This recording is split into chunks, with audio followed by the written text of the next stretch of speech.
aussi bien vous parler de la semaine du développement durable, comme vous emmener au départ à la retraite de Jean-Louis Galland du SDIS, vous révéler les résultats du prix du roman, comme vous annoncer tous les événements à venir sur la commune sénaudienne.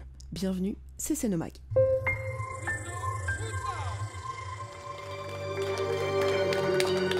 Attention! Le grand cuisinier Moussa va transformer les aliments.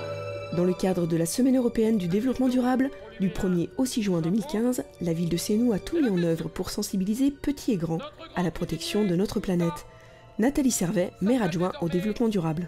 Alors cette semaine, elle rentre dans le cadre du développement durable. Ces dernières années, c'était essentiellement national et maintenant, ça rentre dans le cadre européen. On a sollicité les scolaires avec un repas local en cantine dans la semaine. Chaque mairie choisit le thème qu'il souhaite et nous, on a choisi l'alimentation durable. Voilà. Donc tout a tourné sur l'alimentation durable et le gaspillage alimentaire, l'alimentation bio, locale. Donc tout a été animé dans ce sens-là. Super, c'est délicieux.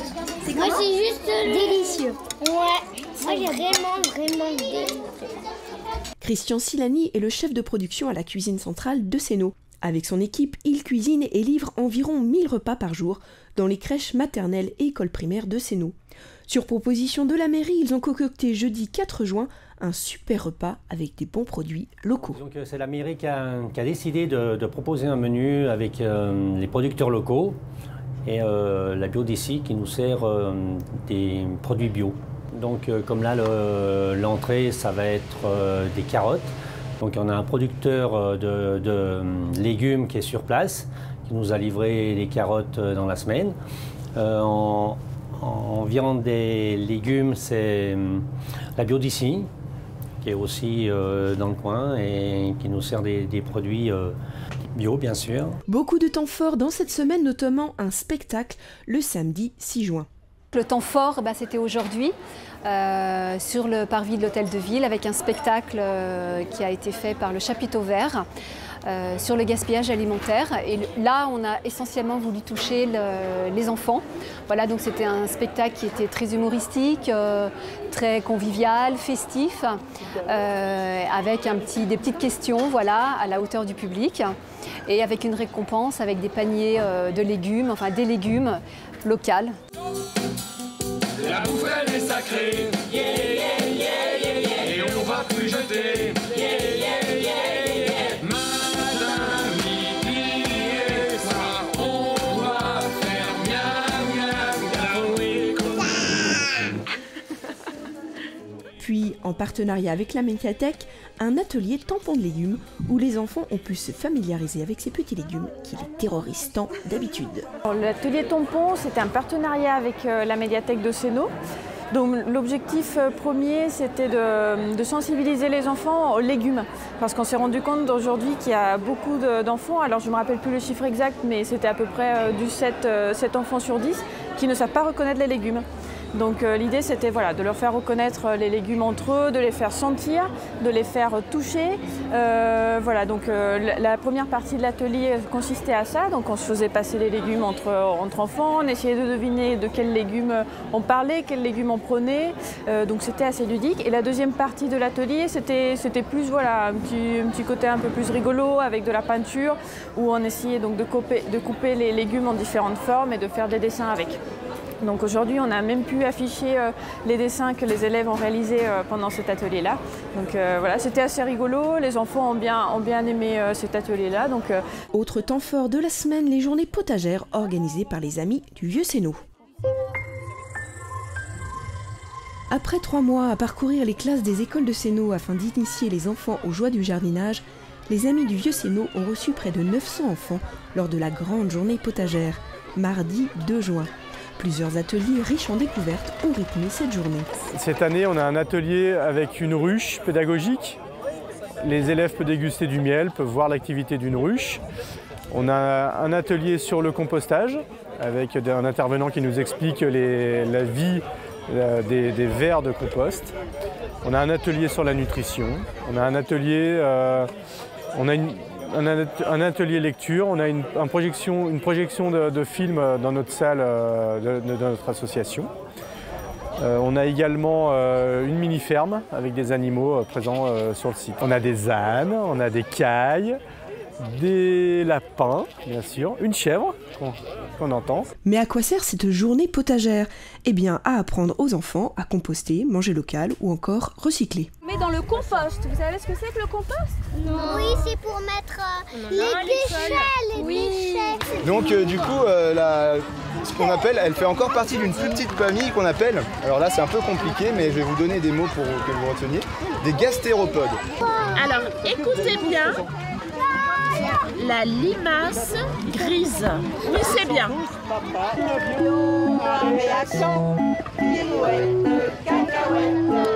Aujourd'hui, on est surtout sur la transmission. On essaye d'expliquer aux générations futures les bienfaits du jardinage, les bienfaits de faire attention en permanence à ne pas gaspiller, à essayer de manger le plus équilibré possible, le plus sainement possible, le plus local possible. En tout, ce sont une soixantaine de bénévoles qui étaient présents pour encadrer cette journée très spéciale, dont quelques élèves de l'ISETA. On a aidé des jeunes de CP, CE1, CE2 à planter des petits semis dans le terreau et ils ont arrosé, ils ont un peu tout fait. Ça leur apporte déjà une nouvelle chose à savoir parce que souvent ils habitent en appartement, les petits. Donc ils n'ont pas tous des jardins, à part quelques-uns.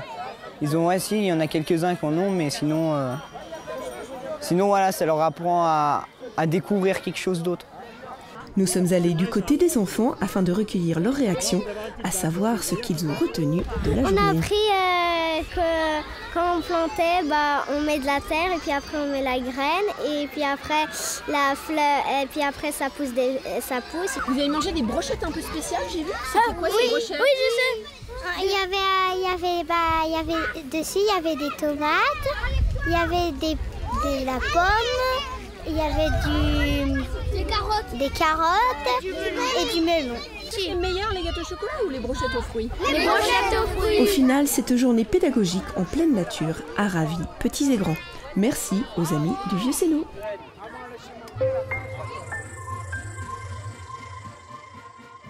Départ de Jean-Loup Galland.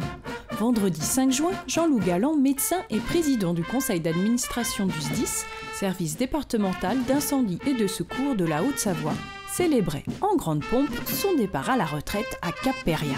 40 années auprès des sapeurs-pompiers, tout d'abord en tant que médecin capitaine, puis à la présidence de l'administration du SDIS depuis 2004, en effet, ça se fête. Retour sur les grands travaux entrepris au sein du SDIS sous la présidence de M. Jean-Loup Galland. La départementalisation des sapeurs-pompiers, elle ne remonte pas si loin que ça, puisqu'elle a débuté en 1999 avec un premier président qui était Joseph Fournier et à qui j'ai succédé.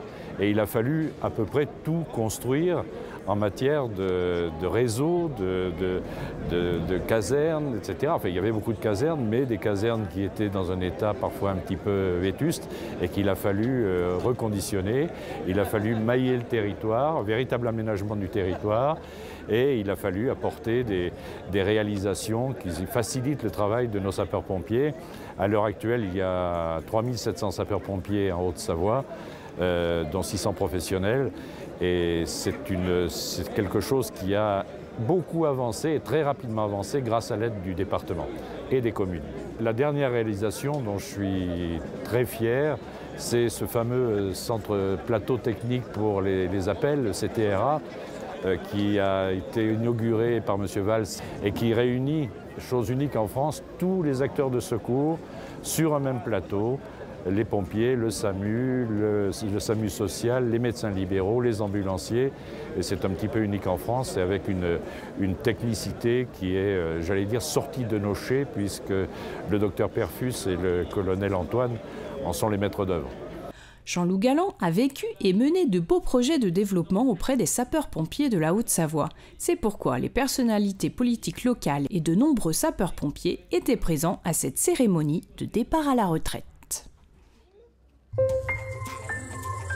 Le prix du roman 2015. Chaque année, la médiathèque de Sénot propose à ses lecteurs de participer à un prix du roman. Les bibliothécaires sélectionnent 8 romans et les lecteurs ont 5 mois pour les lire, les commenter en groupe, puis voter pour leur roman préféré. Le thème de cette année, Entre ombre et lumière, a attiré 72 participants. Samedi 6 juin, les participants se sont réunis à la médiathèque pour découvrir si leur favori a remporté le concours. Et à leur grande surprise, 2 romans sont arrivés premiers ex-aequo, Les brumes de l'apparence de Frédéric de Guelt et Rendez-vous dans le noir de Aude Swiechy. Puis, La double vie de Casiel Roadnight de Jenny Valentine est arrivée 3e. Chacun a pu donner son avis sur les résultats. Ensuite, les bibliothécaires avaient préparé un petit jeu pour savoir si les livres avaient bien été lus. Elles ont lu une phrase provenant de l'un de ces 8 livres et les participants devaient trouver de quel livre il s'agissait. Pas si facile. C'est facile. Non plus. Sonne, Josette. Les brumes de l'apparence. Oui. Bravo.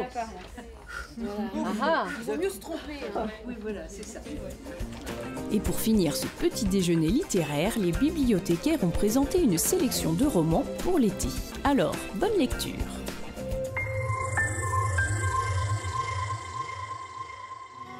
Et voici l'agenda des manifestations sénodiennes. Pour commencer, ne manquez pas tous les mercredis matins de 10h à 12h les petits chevaux en bois sur la place de l'Hôtel de Ville. Et c'est pour les petits. Ensuite, un spectacle pour jeune public, Danube, de la compagnie Jucada. C'est mercredi 17 juin à 14h30 sur la place de l'Hôtel de Ville et en plus, c'est gratuit. On enchaîne à 16h30 à la médiathèque avec une lecture musicale menée par Blanche Latour. Les vendredis soirs, venez faire de la Zumba en plein air de 19h30 à 20h30, les vendredis 19 et 26 juin et les vendredis 3 et 10 juillet. C'est gratuit et ouvert à tous. Christophe Garcia nous présente sa nouvelle création Un Passo s'il vous plaît. Mélange poétique, ludique et virtuose racontant les mémoires du XXe siècle. C'est le vendredi 19 juin à Caperia dès 20h30. Et ne partez pas tout de suite, le spectacle sera suivi d'un grand bal.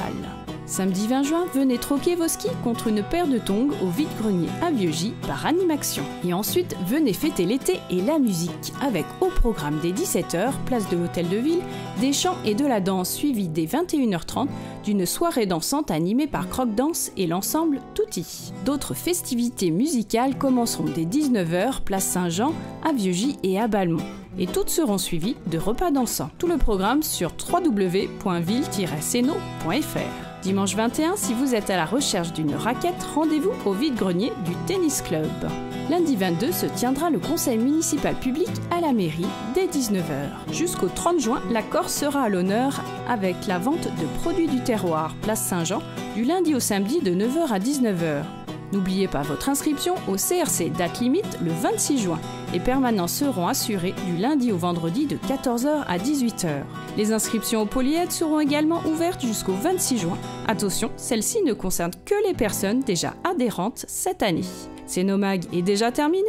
Bonne semaine à tous et à la semaine prochaine.